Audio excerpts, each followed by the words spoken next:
listened to Eye of the Tiger the whole way over here. Oh my god. What is up, you guys? Welcome to Spill the Tea with B&T. I'm your host, Tori. And I'm your host, Brooke. And I just want to give a disclaimer that this episode does contain mature content. If you're a pussy, click off. I don't know how to top that. I hope when I listen to this back that my disclaimer voice sounds like, you know, the first 48 or some shit. Like those kind of voices.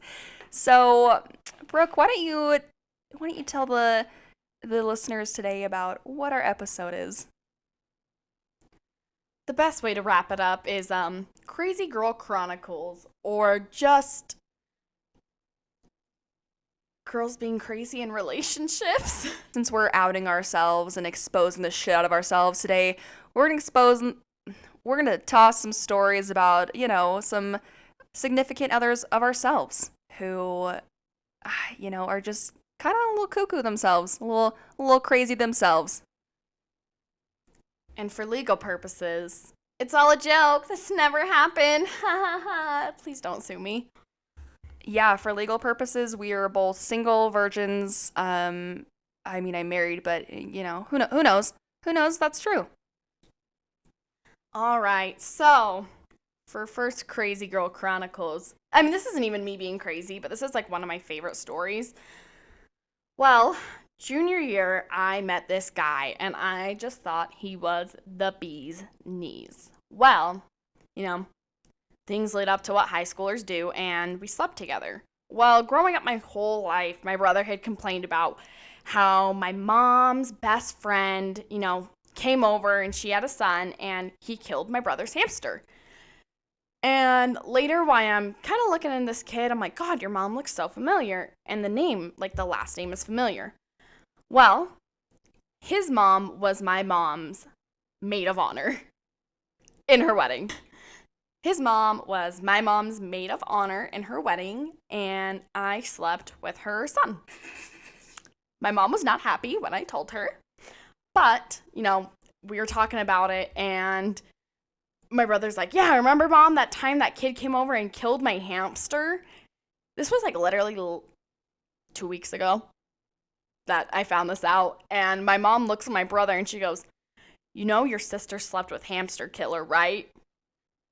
And let me tell you guys, me and my brother are super, super close. And my brother's having a full-on meltdown. He's like, you slept with the hamster killer? And having a meltdown, and I still don't think he will ever forgive me to this day for sleeping with the hamster killer. So if you're listening to this, I'm going to call you D. You should have told me you killed my brother's hamster before I gave you this box. You know, I know for a fact I've got some very good stories. I know it. And, you know, actually, I'm going to tell you one of my craziest moments.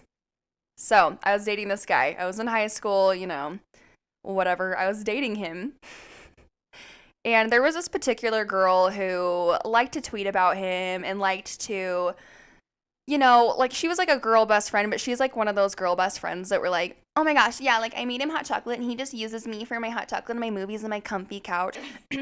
Anyway, so, you know, she was one of those girl best friends that girlfriends hate. So I was dating this guy, and I'm gonna be honest, you know, like he pushed it a little far sometimes. Like, they would talk, and I didn't appreciate it. Well, one time we had went to our local grocery store.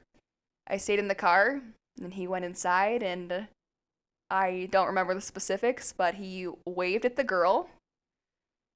Apparently, I was so upset about this, I made him go on a drive with me all over town to talk about how furious I was. And he actually described this to me by saying that I must have been really upset because it was a long drive and I talked the entire time. So. Have you ever had anyone walk in on you while you're doing the deed? You're getting down and dirty. So, like we said, for legal purposes, I'm a virgin. Mom, honestly, Mom, I know you won't care. So, anyways, yeah. It was actually, I was hooking up with this guy, and I'm not even gonna call it a hookup because it was Zach. I was doing it with this guy, and one of the girls he'd actually hooked up with like years before me busts in the room, and I was like, yeah, take a look at this tight ass, this gorilla grip coochie. So, oh God. The reason I ask is I was dating this guy and we were, about to do the deed. And we threw on a good Netflix flick in the back, drown out some background noise. And the way the house was laid out was you could walk downstairs into the basement and there was a couch and a love cushion. Well, we were laying on the love cushion, macking out, getting some bump and grind on, a little Levi lovin'. Too far? Too much? Yep. Well, anyways, things are heating up. Well, between the breathing and the movie, I couldn't hear anything. His mom comes down and she hits us with one of the and I was like, oh shit, pretend like I'm sleeping. I don't know why that was my go-to, but I did it. And she gets what she needs, goes back upstairs. Well, me being the little floozy that I am, I'm like, all right, time to pick up where we left this off. She came back downstairs again. You dumb bitch. Yeah, I don't know why I wasn't just like, okay, Brooke, like, call it a night. Nope. I'm like, gotta pick up where we left off. She comes downstairs again, and then we're eating dinner at the dinner table, and she's like, but she, we're eating dinner at the dinner table later, and I was already mortified. Like, in my head, I'm like, please don't say anything. Please don't say anything. And she goes, there's a bedroom down there, and it has a lock for a reason. Honestly, you may think you're listening to a Call Her Daddy episode after this, but you're not. So, I don't know. I don't know if I want to. Do it. Okay, I'll tell this one first. So let's do a little warm up. So I was dating my high school boyfriend, a different one. I don't want to talk about it. It was the same one actually. So fuck this guy. He was the one that told everybody that I sent him a picture of me with some other guy, which was bullshit. Anyways, you need to listen to the other podcast for that, or the other episode for that. So I don't really feel bad for this now, but so this was back in the days when you had Netflix and there was only one login, and like you couldn't have separate profiles, you just logged in your Netflix. Well, I used to do this thing and I would watch Human Centipede every time he went upstairs, and he would come down and he would like yell at me. Not like, he would be like pissed. He's like, listen, stop watching Human Centipede. My parents are asking me about it. Like, stop. And I was like, oh yeah, okay, whatever, okay. Well, the next time we go upstairs, I'd watch Human Centipede. It took me like a year of, 5 minutes here and there, but I finished Human Centipede and Human Centipede 2, actually. Tori has so many good stories, you guys, and I hope she isn't shy this episode, because I always tell my fiance, I'm like, oh, Tori is my spirit animal. And there's actually one instance that Tori texted me after a fight she had with Zach, and I'll let her tell the story, but I was reading the text out to my fiance because I was dying. I'm like, oh my God, this is iconic. This is hilarious. And my fiance looked me dead in the eyes, and he's like, you ever pull that shit? And he's like, we gonna brawl. I'm not gonna talk to you. And Tori, tell the story. So, a little background first, so you don't think I'm just a complete asshole. In any other case, I would have left me too. But he had been pushing my buttons. And he'd just been pushing my buttons, and I paid for a massage for us to go get a couple's massage. And he picked a fight with me on the way there, and I was like, mofo, I just paid X amount of dollars. While we were fighting, he grabs this water bottle and he's drinking it. And in the middle of this fight, he said something, and I don't even remember what it was, but it was about the weather. Oh my God, yeah, that's right. He was fighting with me about how hot and cold it was outside. It was about Yeah, he was fighting with me. He picked a fight with me about the weather. What was it? He was saying it was too hot, and Tori was like, it's not hot. And he was like, Tori, I work outside. I know it's hot. I remember this word for word. I'm going to find the fucking text message. Yeah, it actually turned into like a whole thing because I remember, like vividly, hauntingly remember him, me and him pulling up like the last month's weather reports and being like, this isn't even hot. And him being like, no, this is the peak of the day. I'm talking about the peak of, it was so unnecessary. So he gets this water bottle and he's talking to me and I'm like, dude, we gotta go get our massage. Like, come on. And he's arguing and he's arguing. And I see the water bottle and I squirt it right in his face. And you know what? In any other case, I would have been like, yeah, I'll help you pack your bags. But I think he knew he earned it. And I think that's why in that moment we both just like froze and just stared at each other. We just froze and just kept looking at each other like, what happened? What happens next? And it kind of like honestly broke us out of our fight because it was like, why? How? I'm the type of person, like, when I fight, I just get quiet unless I'm, like, pissed. And then half the time I just leave because if you piss me off, ask Tori. Like, Tori and I don't fight often, but when I get pissed, sometimes I say shit, and then I'll text Tori, and I'm like, hey, I'm sorry. I think we've had, like, what, 3 fights? I think 3 at most, and I've texted Tori, and I'm like, hey, I'm sorry, I had a bad morning, or I'm just being a bitch. And she's like, yeah, you are. And then we literally move on from it. But I get really silent unless I'm pissed, like, to the T. And there was one instance that I was just so, like, I was at my wit's end with this person I was dating, and I was like, you know what, I'm fucking done. I can't talk to you. And I go to leave, and he, like, grabbed my arm to be like, no, stay. And I turned around, and I don't know, like, what came over me. This was, like, my first serious boyfriend, too. So I was probably just, like, relive your, like, do all the crazy things you see in movies. So I turned around, and I fucking spit on him. I don't know why. I don't know what came over me. But he grabbed my arm, like, trying to be like, no, come back inside. Like, probably, like, would have been cute if I, like, turned around, like, fell into his arms. No, I fucking hawk a loogie at this guy.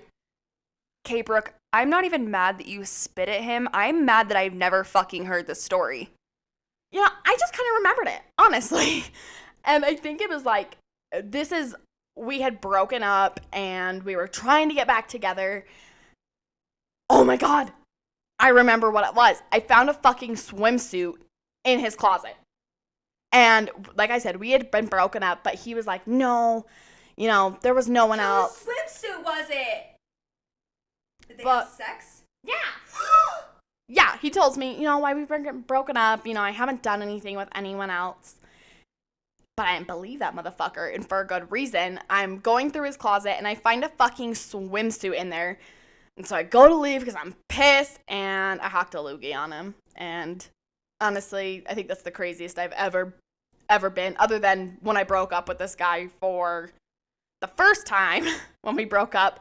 And no. With the same guy, I mean, this guy got all my crazy for the most part, but we broke up the second and the final time. And my friend Ashley, and if you're listening to this podcast, I love you, bitch. But she was like, let's go take his stuff back. And I'm like, yeah, let's do it. So I load up all his shit in a garbage bag because I was going to be like a nice, normal person and just place it on the front porch. But while we were there, we were listening to some like breakup songs, and I was feeling hyped. I was ready. We pull up to his house, and something comes over me. He had like a canal in front of his house, like a ditch. And it had recently rained. It was like the springtime when we woke up, so it was full of like muddy water. And something came over me. I grabbed these clothes out of the bags, and I just start throwing them in the canal. And Ashley's like, oh, fuck yeah. I mean, Ashley's literally been with the same guy forever. And so she's like, I'm never going to be crazy. Let's do this shit. We're throwing it in the canal. I mean, we're going buck wild. And I mean, other than that, like, I just leave, and then I come home, and I say all the things I, like, thought of on my 15-minute to drive, like, and I'll tell Joe, I'm like, yeah, well, I thought of this, and this, and then I get it all out, and I'm like, okay, but Can we go get me some nuggies? Right. So I was dating this guy one time, and he had these roommates, and they were fucking awful. They were shitty, and they had random chicks over all the time, and they just had hookups over all the time. It was like a bachelor pad, but he was dating me. We were like long-term relationship. And he had these friends, and they were jealous, like girlfriends. They were like, "You don't spend enough time with us." Like he didn't fucking live with them, but whatever. So they were pitching one of their usual fits about how he wasn't home and he didn't spend enough time with them. And I literally saw him twice a week, but apparently it was just really overwhelming for them. They had a really tough time coping. So so so he was like, "Hey, they want to have a guys' night." And I was like not very thrilled with the idea because like that whole situation, I just never really felt like comfortable in the first place with that house, but let alone like guys' night. I'm like, I know what the fuck that means. So he has his little guys' night, and I'm at my friend's house, and we're just hanging out, and the whole time we're just like going back and forth about like, what the fuck do you think they're doing? Like, oh, blah blah blah. Like, oh, I bet they're so like, they're what are they doing? Like, there's chicks over there all the time, just like shit talking. And in the middle of it, I'm like, you know what? Fuck this. I'm gonna go see. So I get in my car, and I actually turned off my Snap Maps. So this is my crazy girl moment, but this is also his crazy girl moment because I turned off my Snap Maps so he obviously wouldn't see me heading to his fucking house because that's whack. So I turned off my Snap Maps, and he noticed that I turned off my Snap Maps. So that meant he'd been checking to see what I was doing. So he was just as paranoid as me. He just didn't get in his car and see. So I get in my car, and I drive the 30 minutes to his apartment. And I literally pulled in for like just a couple minutes, but he had a balcony that faced the parking lot. Like you could see kind of in and out. And so I like pulled in, and I looked in like to the window of his balcony to see, if I could see any girls, and I didn't. So I left. And if you've never like gone to see if a guy's really doing what he's saying, you're like what he says he's doing. I mean, like, are you really living? I mean, I remember when I wasn't even dating Joe, but like I had this huge crush on him, and he was like, "Oh yeah, no, I'm not." He wasn't like you guys probably know, Joe and I worked together at the bar, and he, we both had the night off, but he didn't ask me to hang out. So I was like, "Sus, what are you doing?" And so he's like, "Oh, I'm just gonna go to the gym, and I'm gonna hang out at home tonight." I just saw a weird little laser light. I'm on crack. Okay, anyways. He's like, "I'm just going to go to the gym, and I'm going to hang out at home tonight." And I'm like, okay. So I like all of a sudden get this wild hair up my ass, and I'm like, okay, whatever. I text him, and I'm like, "Hey, I'm at Arctic Circle by your house. Do you want an ice cream cone?" He didn't text me back within like the 35 seconds because I'm a psycho. And I was like, "All right, I'm going to surprise you with a flavor. So, I'll text you when I'm outside." Get it, roll up to his house. I text him. I'm like, "I'm here." And he's like, "Okay, yeah, let me come out." There's no cars in his driveway. So I'm like, okay, good sign. Well, I don't know, me being the psycho bitch I am, I'm like, what if there's another girl inside and I just don't know? What if she didn't drive? What if she took the bus? So I purposely gave him the wrong ice cream cone, drove down the road, and then texted him. And I was like, "Oh my gosh, I gave you the wrong ice cream cone. Let me turn around and switch you." Get to his house. He leaves the door open, so I'm like trying to peek in the crack and see if no one was there. Moral of the story, there wasn't. I'm just psychotic. I literally cannot. Okay, guys. So if you know me, you know I have a very bold personality. I actually have like crippling social anxiety. So when you first meet me, I can be like really quiet, and I seem like this shy girl. Or even sometimes people are like, "Oh, she's a bitch," because I don't talk. But once you get to know me, I'm a wild child.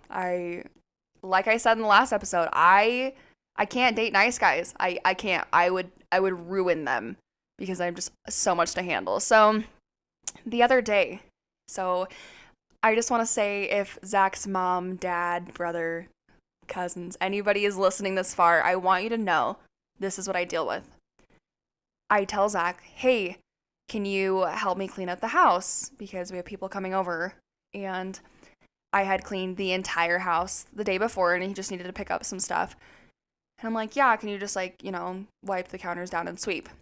I come down my table. I'm like, hey, and I come down and he's sweeping. And I'm like, oh, hey, I would, wipe the table first just so that, the crumbs fall on the floor instead of you making another mess. And he's like, I already wiped the table down. I walk over and he had literally not moved a single item off the table. Not a single one. Mm-mm.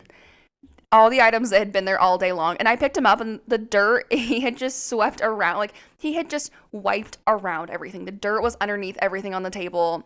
And so I tell him, I'm like, you didn't even wipe this table down. And he's like, takes the broom, the dirty ass motherfucking broom, takes it and sweeps the fucking table.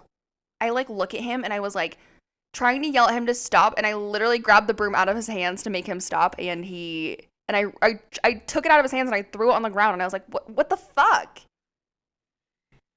Today, before I came over, I was trying to bug Joe into getting me something that he doesn't want to deal with. It's a dog. Last experience didn't go well, but I'm like, Joe, let's get a dog. And he's like, no. So I'm sulking, being the pouty bitch that I am. And he's like, why are you being so, weird? He's like, what the hell did I do? Like, what can I do to make you happy? And I look him dead in the eyes and I said, take the word no out of your vocabulary when it comes to me. That will fucking make me happy. And he was shook. He's like, all right, go to Tori's, you fucking psychopath. I have nothing to say to you. What's up? So, kind of going into shitty things we've said to people in the past. I was dating this guy, and he said something that pissed me off, and I wish I could remember exactly what the context was. But I looked at him. We're going to call his ex Jane for Jane Doe. I looked at him dead in the eyes, and I said, now I know why Jane left you. Microphone. Yeah, didn't go over well, and let's just say Brooke needs some mental help. Not mental help.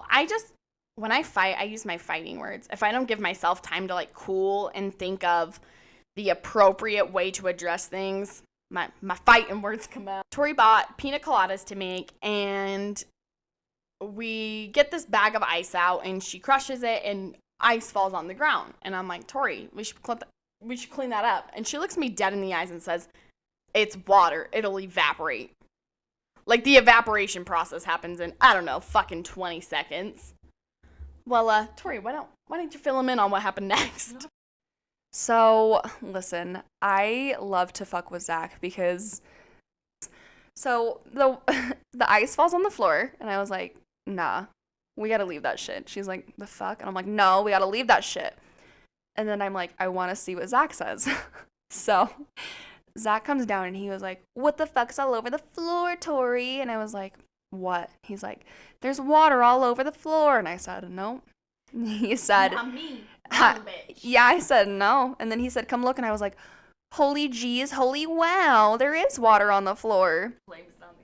I said, it was probably the cat. And he said, Tori, this is why I'm the way I am. He says, there's at least a gallon of water on the floor. Come on.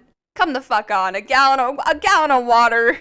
Anyways, he's like, there's at least a gallon of water on the floor. And I was like, I have no idea. And he's like, what's the sticky stuff over here? Did you spill pina colada? Which I actually really don't think I did, but I was like, nope, not me. And I said, honestly, I think that you took water and you threw it on the ground and you're trying to blame me. And I don't know why I am the way I am, but honestly, I get so much amusement out of fucking with not only Zach, but also Brooke. The whole time this argument's going on, Tori and I are just staring at each other from across the room like, are you going to tell him? Like, I'm looking at Tori like, are you going to tell him? And she's like, no, bitch, I want to see how long this goes on. And I'm like getting anxiety. They always like joke around and fight, but I'm always like, oh, I hate it when mom and dad fight. Zach and I are just two very like not super sensitive people, and how we like flirt with each other and like show our love is I'll be like, hey, you big dumbass, and I'll be like, hey, you're a bigger dumbass, and we'll be like, ha ha ha, like that's our Brady Bunch, you know? Yeah, it was pretty funny because I was like looking at Tori and I'm like, God damn it. Here we fucking go.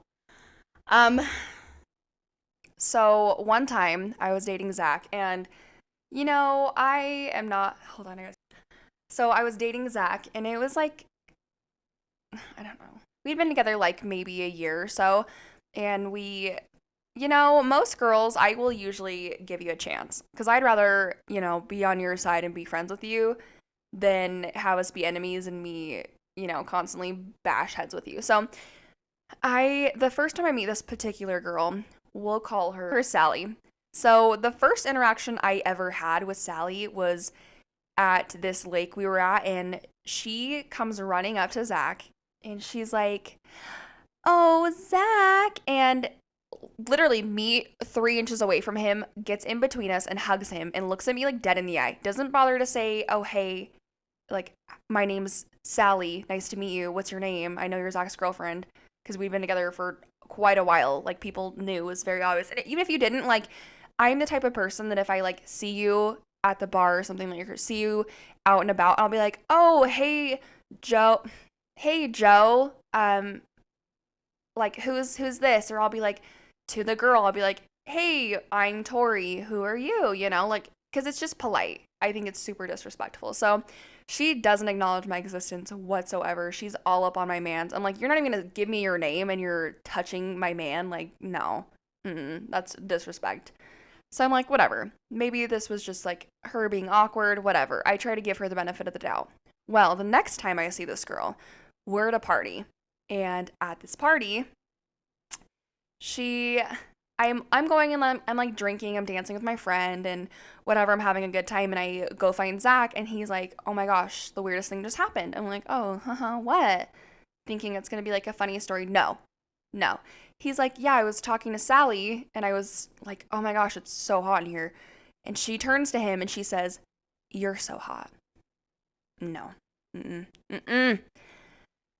I take my friend. I'm liquored up. I'm amped up. Take my friend. I'm like, "Let's go fight a bitch. Come on."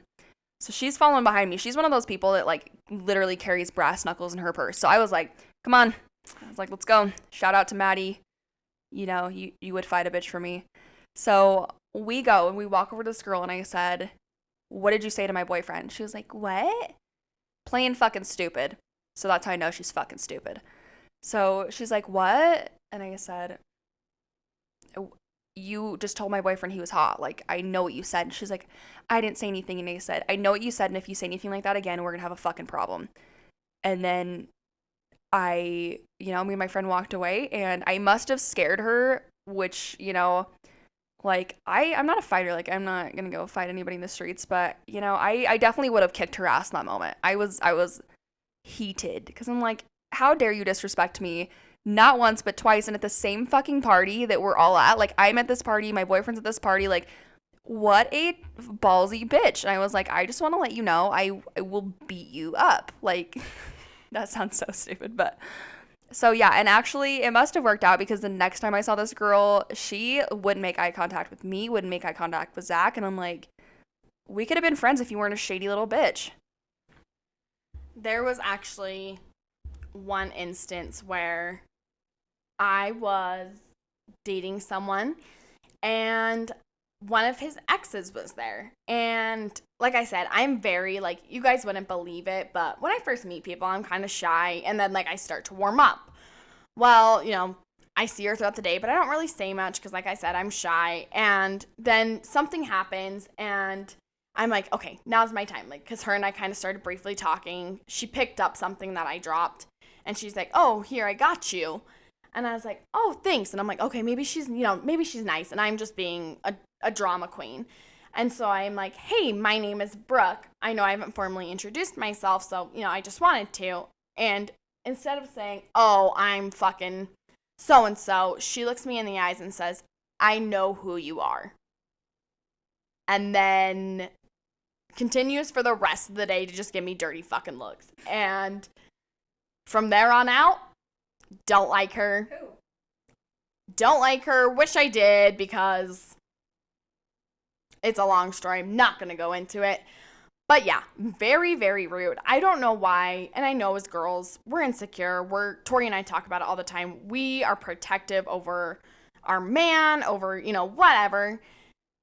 But like, I'm obviously trying to be the bigger person and be like, hey, I'm Brooke, I haven't got to formally introduce myself. I'm trying to make a step in the right direction. And for you to just scuzz me off and be a bitch, like, not a good start, girlfriend. Not a good start. So, as I said earlier, my fiance and I work at the same bar, and it's not uncommon for girls to like hit on him or guys to hit on me. It's just kind of like, yeah, whatever, it fucking happens. Well, one night this girl is like making goo goo eyes at Joe, and I'm like, okay, whatever. Well, at the end of the night, she writes her number down on a napkin and hands it to Joe. Or no, no, no, no. She hands it to my manager, Meg. And she was like, can you give this to Joe? And my manager thinks it's funny, and she gives it to him, and Joe's like, what the fuck am I gonna do with this? Like, whatever. And she goes up to Joe, and she's like, I don't know if you got it, but I gave you my number. And Joe goes, oh, yeah, my manager gave it to me. And he's like, but just so you know, like, I'm flattered, but I'm engaged. And instead of being, like, a normal, decent person and, like, being like, oh, my God, okay, I'm sorry, have a good night, and leaving, he hands it back to her, and she pushes it back and goes, keep it. And my fiance tells me, and I'm, like, wilding out. I'm pissed. I'm like, whatever. She comes in the bar next weekend, and she's flirting with him again, and he reminds her, I'm engaged. Does that stop her? No. Well, continues to make eyes at him, whatever. Next weekend rolls in again, and I swear to God, she came like 4 weeks in a row. Like, she was obsessed with Joe. It was disgusting. But she rolls in, and she has a guy with her. And me being the bitch I am, I'm being a fake-ass bitch. Like, I'm like, oh my God, you guys are so cute. How long have you guys been together? And he's like, oh, about 2 months. Keep in mind, she gave my fiance her number 3 weeks ago. So I looked at her, and I looked at him, and I go, didn't you give my fiance your number 3 weeks ago? And he looks at her. She looks at him. It's dead silent. I walk away. They never came back into the bar. I don't know how she's doing, but I hope you're doing bad. And I told my manager, and she was like, I should yell at you, but like, I'm not even surprised, Brooke, because everyone at that bar knows I'm fucking psychotic. One night, these girls, Joe was making a drink, and it was one of those that you had to shake. You have to like shake in the mixer, and they're kind of like looking at Joe weird, and he's like, oh, did I put something wrong? And they're like, is there something you guys don't want? And one of the girls looks at him and goes, oh no, I'm just looking at your arms. And I hear this from across the bar because my crazy bitch senses are tingling. I turn around, and Joe looks at me, and he's got the fear of God in his eyes. And I just hear him go, I'm engaged. Okay, so since we're talking about the bar, I actually have a really funny story. So I used to work with Brooke at this bar, and so Zach came to visit me one night, and he sat at this table with our friend, and these girls came and sat at the table with him. And I was talking to him here and there, but when you're waitressing, you gotta move around. So I would like come back every so often and talk to him or whatever. And while I was gone, these girls told him, they were like, hey, I think that waitress likes you. And Zach tells me this, and I'm like, what? And he said, yeah. He said they told me, I think that waitress is hitting on you. And he's like, well, I hope so, because she's my wife. So I just thought that was so funny. And it's kind of nice, in all the craziness that people can see that we actually do like each other. Yeah, no, obviously we tell all these crazy girl stories, but I don't want anyone to think like we have unhealthy relationships at all. Have we in the past? 100%, absolutely. But so we had a couple girls who we reached out and were like, hey, for our podcast, what are your guys' crazy girl stories? And we got a couple, and we want to go through them. And then we are going to get into one last thing before we end this episode. But let's get into some other crazy girl chronicles that aren't from Tori and I. So thank God there's some terrible stories that aren't about us. So I have some funny, just like terrible date stories, and we've all had terrible dates, to say the least. Actually, funny thing, my first date with Zach, when I met Zach, I met at a party that I went for another guy. And I was like super into this guy and I went for him. And when I got there, he was like hanging all over this chick. So, I was like, "Oh, what am I even doing here?" Well, as I was like getting ready to go, I was done with the night. Zach actually came in. I went to this other room just like trying to figure out like what my plans were. Well, Zach actually came in and he so yeah, Zach actually came in and he was like, "Hey, so will you go on a date with me?" And I was like, "Yeah, okay, whatever, like sure." And he's like, "No, pinky promise. You're gonna go on a date with me." Yes, that's right, everybody. Zach Flynn made me pinky promise to go on a date with him. And, I was kind of like hesitant because I hadn't known a lot about him, but what I learned that night during the game of Never Have I Ever was all terrible things. So I was like, I don't really want to date this dude. Well, I did. And our first date, he planned to take me to dinner and a movie. Well, he took me to, I think it was Noodles and Company. And so he took me to Noodles and Company and he planned like 2 hours for us to eat. And I'm like, but why? So we ate. It took us like maybe a half hour. And then we get done. And he's like, so do you want to like, what are you going to do? And I'm like, well, I want to go see the fucking movie. And he's like, well, yeah, that doesn't start for like another hour and a half. So and he's like, I live close by. And I'm like, no, you're not getting my pants on the first date. Like, he's like, no, no, no, no, no, not like that. So he takes me back to his house. We start watching fucking Discovery Channel. Or no, we started watching the History Channel. Something about like World War II. We're sitting there on the couch, like literally opposite ends of the couch. I'm like, I'm just like not even knowing what to do. So we're sitting on opposite ends of the couch, so awkward, so uncomfortable. And then his entire family walks through the door. The whole family, mom, sisters, everybody. Well, hello, I'm Zach's first date. Well, it must have worked out, the terrible date, because that's the worst date I've ever been on, honestly, but I ended up marrying him, so there's hope out there, guys. And with that, I want to get into some terrible stories that were submitted to us. So one girl, and I can heavily relate to this, Brooke, I know you can too, as two clumsy girls.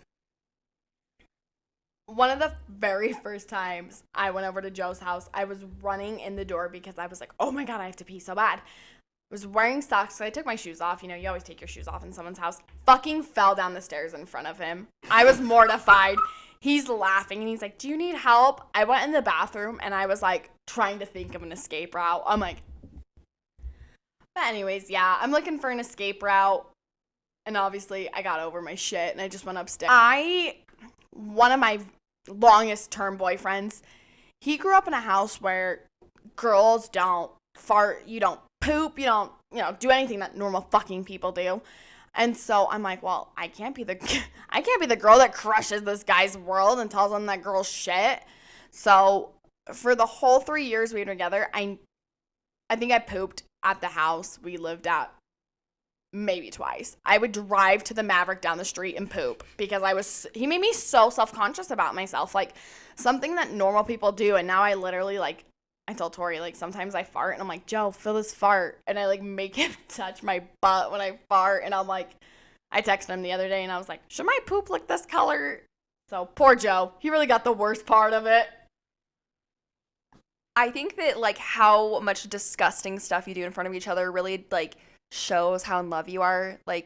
Yeah, we're fucking sick, but we're sick together. As horrible as that sounds. Horrible.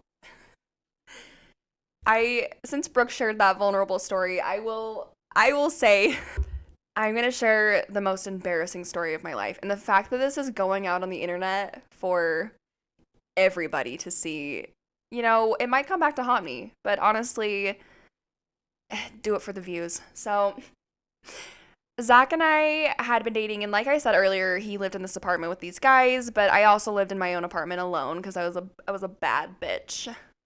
And I lived in this apartment by myself and, well, with my son, obviously.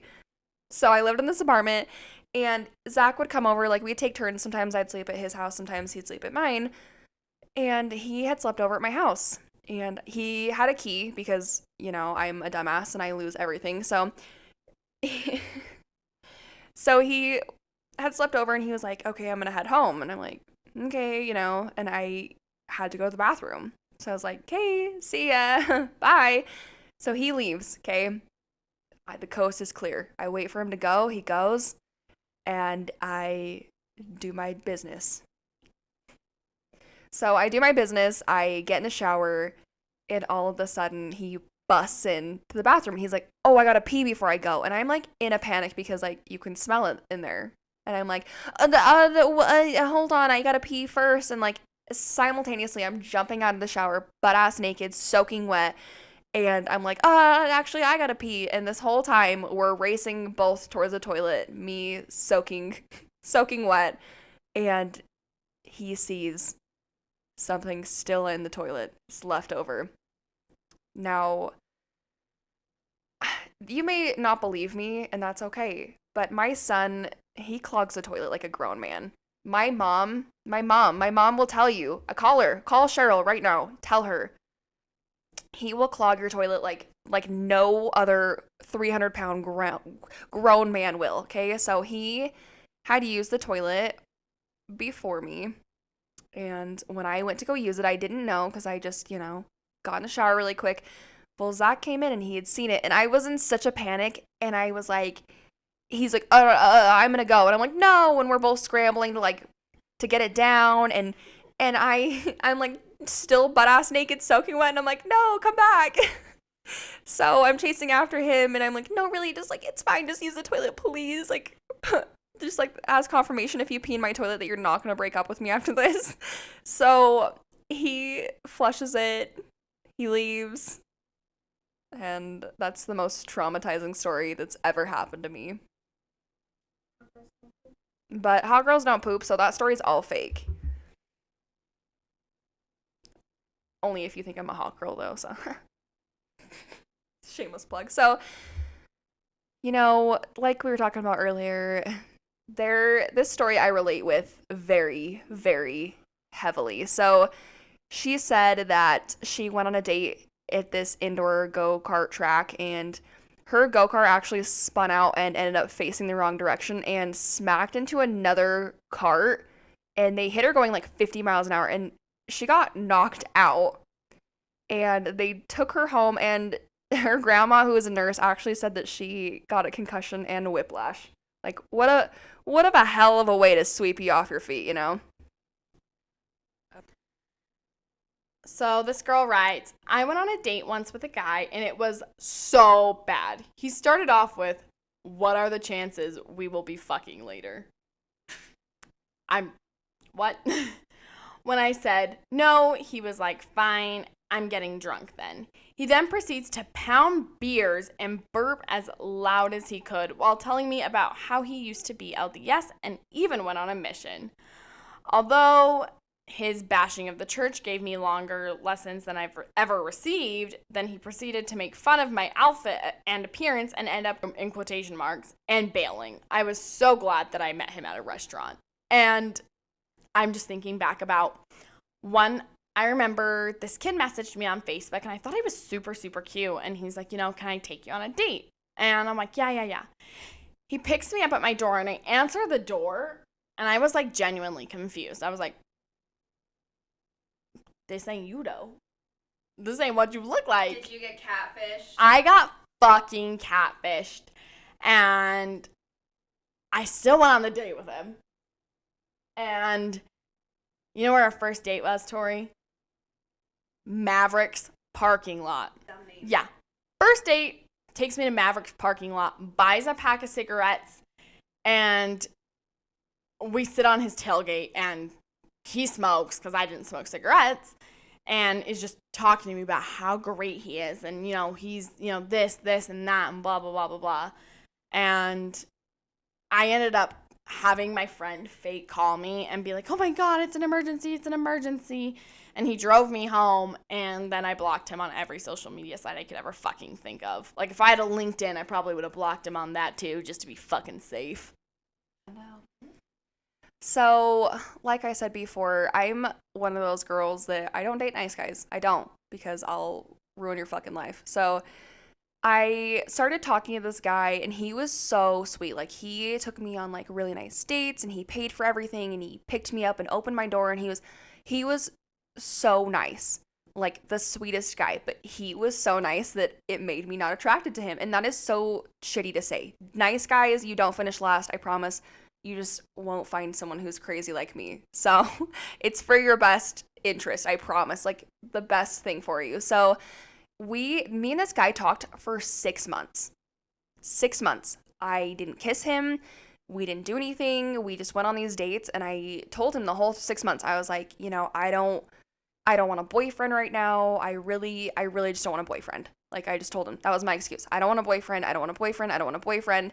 But he was taking me to like Lagoon and Real Salt Lake games and like all of these things every weekend. Like he had something planned for us like every weekend, and he was so nice. Meanwhile, Brooke's getting maverick fucking dates in the parking lot. Well, no. So in this case, the nice guy did finish last because this whole time he's taking me out, doing very nice things for me. And I just keep telling him, I don't want a boyfriend. I don't want a boyfriend. And he was so nice about it. He was super respectful. Like, I totally understand. You've got a lot going on. I'm like, wow, what a kind man. Well, then I met Zach and he became my boyfriend like 2 weeks later. Like, I'm not even kidding you. I had gone on like a date with this guy and then met Zach at this party and never talked to this guy again. And 2 weeks later, me and Zach were dating. So he was so mad. He blocked me on everything. To this day, he still has me blocked on everything. He will not speak to anyone about me. If they bring me up, he won't talk about me other to say that I am evil. Tori out here breaking hearts. No. All right, so we have talked about, a lot of toxic things and kind of like crazy girl chronicles, ha ha ha ha, and everyone has their crazy moments, but someone did comment on one of the posts that we put and said, I want to know tips and tricks to relationships, and obviously Tori and I are no experts, but when we fight with our spouses or, whatever, we are the first people each other turn to. I mean, Tori's given me some of the best advice I've ever gotten in regards to relationships. And so we kind of just wanted to talk about, which I'm just thinking about, because I remember telling Joe, I was like, who really gives surprisingly really good relationship advice? And he's like, who? And I'm like, Tori. And he's like, I don't see it. But no, she really has given me some of the best advice. So we wanted to start off, or, just kind of end this episode on a really good note and tell you guys things that, we've learned in relationships that, I mean, have changed things a lot. Oh, yeah, definitely in this episode, we've told you a lot of things what not to do. And all while doing those things, we have learned a lot of lessons. So I think, Brooke's right. I have some good advice. Do I take it? No. But do I give good advice? Apparently so. So I think one of the biggest things that I live by in my relationship that's really helped me a lot and that I gave Brooke a long time ago is, in your relationship, you don't have to agree. You don't need to be, it doesn't need to be a who's right, who's wrong. It just needs to be we're partners and we need to respect each other and respect how we feel. So the motto that I live by and I tell Brooke and everybody else is you don't need to agree, you just need to respect it. And I can't tell you how many times I've brought that up to other people and people are like, wow, that's a really good way to look at it. And it's just because you never really think about it on that. When you're in the heat of the moment and, you're like, no, I'm right, I'm right. At the end of the day, it doesn't matter who's right or who's wrong. It really matters about having that mutual respect for each other and being on the same page.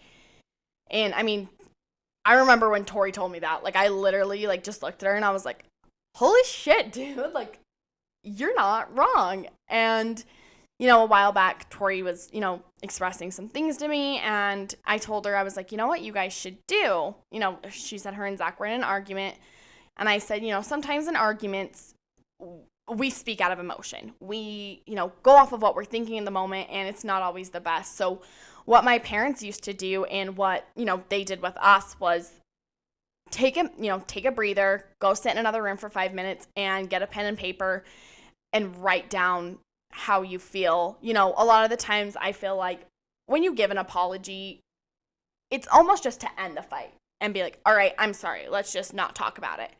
And that's not good enough for me.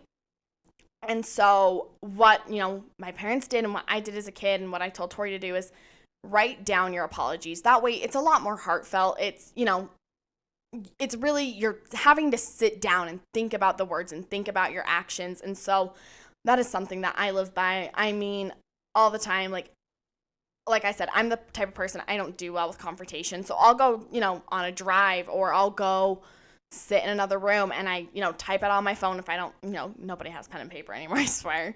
So, I'll type it on my phone, or I'll grab a fucking envelope from the junk drawer and write out an apology, just so you can, it's not just, all right, I'm sorry, let's end the fight. You're legitimately apologizing. You're saying, I'm sorry for this. And, I learned in therapy, I'm a huge advocate for mental health, but I learned in therapy that you use your I feels. Like, I feel like you're doing this because, and I'm feeling this way because I feel because. And so, when Joe and I argue or whatever, I'll be like, I feel upset because I feel like you didn't take into what I said into consideration.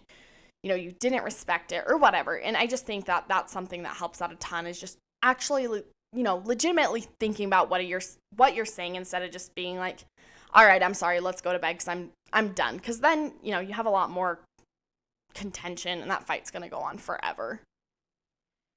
Oh, I definitely agree. I have been doing the writing down apology method because I'm the opposite of Brooke, actually. I'm very confrontational when it comes to, like, people I know and, like, family members and friends and stuff. I'm one of those people, and I'm like, we need to fight this out right now, figure it out right now, like, right this minute. So I'm one of those people that will talk things to death almost, because I talk about it until I feel better about it, which sometimes, it doesn't take talking about it to feel better. I mean, a lot of the times, yes, it does help, but, sometimes you do need to give yourself that time and maybe you revisit it later. But I do use that method because I was starting to feel like, we spent more time arguing about something than apologizing or trying to understand the other person. And that was like my biggest issue is, I don't want to spend 30 minutes arguing with you about something and then half a second apologizing, being like, oh yeah, okay, whatever. Okay, I'm sorry. Okay, I'm sorry. Can we move on? I wanted it to be like, I'm sorry, this is how I feel. And then same for him to be like, I'm sorry, this is how I feel. And then, come together at the end when you both kind of relaxed and written everything down. And then you can kind of see things. Because when you're going and something's heated and it's new and it's fresh and you're upset, it's really easy to lose track of what the problem is. And I heard a really good quote, and it should be you and your partner against the problem, not you and your partner against each other. And I think that's so important because you really, when things are like that and things get heated, it really doesn't turn into you guys trying to work out the problem. It turns into you guys trying to go against each other. And that's so hard. And so I definitely do that a lot in my own marriage, and something that we actually just started doing because, we're very codependent. We spend all of our time together, like all of our time. We are with each other 24/7 almost, when we're not working. I don't really go out and hang out with friends a lot, neither does he. And it's not because we don't want to, it's just like we enjoy each other's company. And that's just how it is. And lately I've been spending more time like with the podcast and just working, and we've both been a lot busier. And so I told him the other day, we sat down and I was like, why don't we spend, because you get into habits so easily. We are in such a routine at this point that it's like, we come home, we eat dinner, we clean up, we watch our show, but the whole time during the show we're on our phones or whatever. So we agreed, we're going to spend 1 hour uninterrupted, no electronics, just us spending time together, playing board games, playing card games, just talking or coloring, whatever it is, whatever you guys want to do a craft. We're going to spend 1 hour a week, no electronics, just spending time with each other. And then also, at the end of the week, we'll come together and review our week almost. Like say, this is how we fought, this is how we made up, and I liked this, I didn't like this. And I don't think it's bad to critique, not even critique, I don't think it's bad to tell someone how you want to be loved. I think it's important to tell someone how you need to be loved and what you need out of that relationship, because if you're not, they can't read your mind. I can't expect Zach to know that, as soon as something happens, I want to talk about it. How is he supposed to know that? How am I supposed to know that, when he says this certain word, it really instantly upsets me? How is he supposed to know? So I think it's really important to come together when you're not in the heat of the moment later on and revisit and say, Okay, so during this week, and it's also important to point out the good things, not even just the bad, to say you did this and it upset me. You need to come together and be like, you put away the dishes before I even had the chance and I didn't even have to ask. Thank you so much. Or you took out the garbage when you knew I was in the middle of cooking and it was getting full. Thank you so much. I really appreciated that. Like, make sure your partner knows with the bad, you do see the good. Because I think it's really easy to start feeling too that, especially men, they feel like they're being nagged. I think it's important to remind them, you do appreciate the things they do. Yeah, and one of the things like that, I don't know, like it's something so small, but it's something so big to me is that every time I make dinner, and I'm not an extravagant cooker by any means, but anytime I make dinner, it's always vice versa. If I cook, Joe cleans. If Joe cooks, I clean. Like it's so the work's not feeling like, "Oh my god, I spend all my time in the kitchen, you don't help." And it's something that's really small because it doesn't take a lot of time, but it's the appreciation. Like, thank you for appreciating. And Joe's always, I mean, he is so fantastic about if I cook dinner, he's not just like, "Oh, cool, another dinner." He's always like, "Thank you, like I appreciate you cooking." And literally all the time, he is so sweet because he says this to me all the time, like, I don't expect you to cook. Like, you don't have to cook a dinner for me. And I'm like, "No, no, no, but I like it because that's our time where we get to sit and talk about our day is, dinner." And Tori always makes fun of me because anytime I tell a story about Joe and I'm like, "So Joe and I were in the shower and we were talking." And it's just, Joe and I have this horrible habit of as soon as our heads hit the pillow, we're asleep. Like, we just both fall asleep so quick. And so that time, like, we don't do pillow talk, we do shower talk. Like, whenever we're in the shower, like, it's, okay, what do we need to do this week? Or, like, "Oh my God, did you see this on Facebook?" It's just our time to talk. And it's dumb and it's silly, but to me, it's like, I almost look forward to like, okay, like, let's hop in the shower and then go to bed because it's like, okay, I get to ask him, how was his day? And I love the hours from 7 o'clock to 9 o'clock because it's when we eat and we spend time together. We shower, we have our conversations, we get in bed and we snuggle for 20 minutes before I'm like, okay, get the fuck off me. It's too hot and I want to go to sleep. But obviously at the end of the day, no relationship is perfect. There's no one way to, live your relationship. What may work for Tori and I may not work for you, and that's okay. It's all about finding the things that do work for you and the things that do make you feel, validated and loved. I'm a big, I always tell people, like, do you know what your love language is? And mine is definitely words of affirmation. And, I tell Joe that all the time. I'm like, I appreciate words of affirmation. Like, if you tell me, I really, thank you for vacuuming downstairs. It looks so much tidier. Like, I feel like, okay, like, yeah, like, you're right. Like, it just makes me feel better. So, just find things that work for you and that make you feel good. And obviously, it's a learning curve, and I think, like, relationships are always changing too. Like, I remember my love language used to be physical touch. I was like, I need you to hold my hand. I need you to kiss me. Like, I need to feel, like, physically validated. And now I'm not that way because I think, like, I know, like, Joe and I have that physical connection. So, having that emotional connection is great too.